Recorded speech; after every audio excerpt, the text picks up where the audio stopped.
imagine you're in your kitchen decades ago, and this is before electric whiskers or blenders are made. You need to whip up some eggs. What do you use? This right here.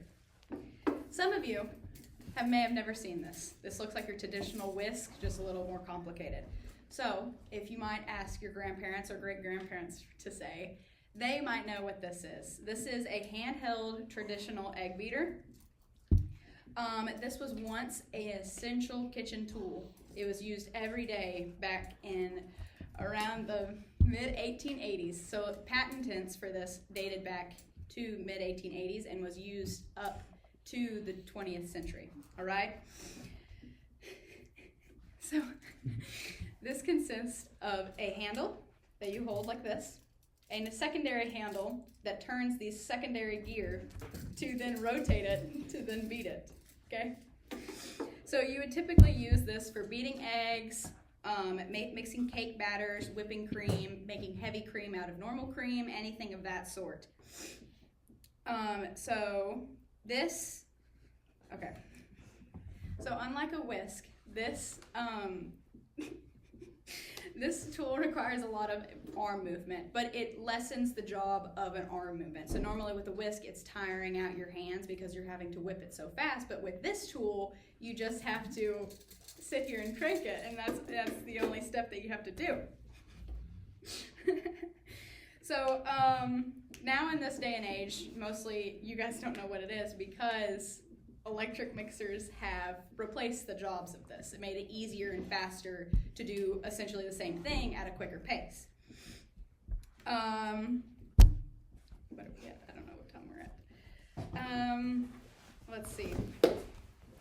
So this was, it was made by this guy in the 1800s.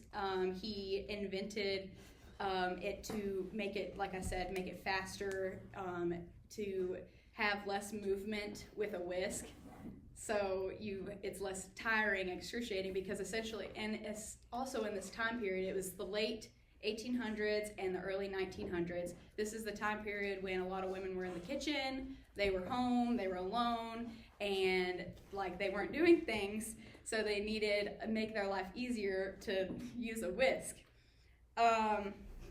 So we're gonna quickly show a demonstration of this, okay? Let me buy my bowl. So I don't know if I can do this here. Here, turn it over to this way. Okay, this is my bowl. Everybody, this is my bowl. So the steps to use this. So first you would have your bowl, obviously. We're gonna pretend that this water is our cake batter, muffin mix, whatever you might be using, okay? So we're gonna pour this in our bowl.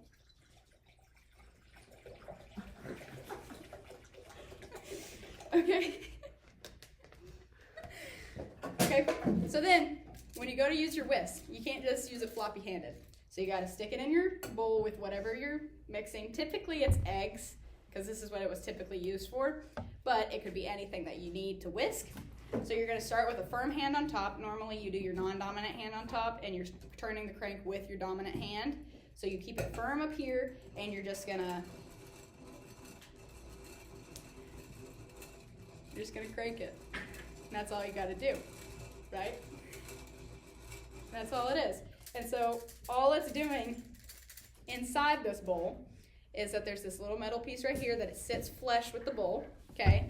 And you just turn the crank with the wheels to spin the whisk that are at the bottom that just mix everything up, okay? So back over here. Come back here. So, to recap, this vintage egg beater was a staple in many households for generations and generations. Now, we explored its history, its purpose, and how it works. While modern technology has mostly replaced it, this tool reminds us of the time when cooking became more manual effort. Like I said, it was gradually transitioning to become more electronic as we progressed in technology as a society. So next time you guys crack some eggs, take a moment to appreciate the integrity of the past, okay? Now you gotta walk around. You gotta show my paper to everybody.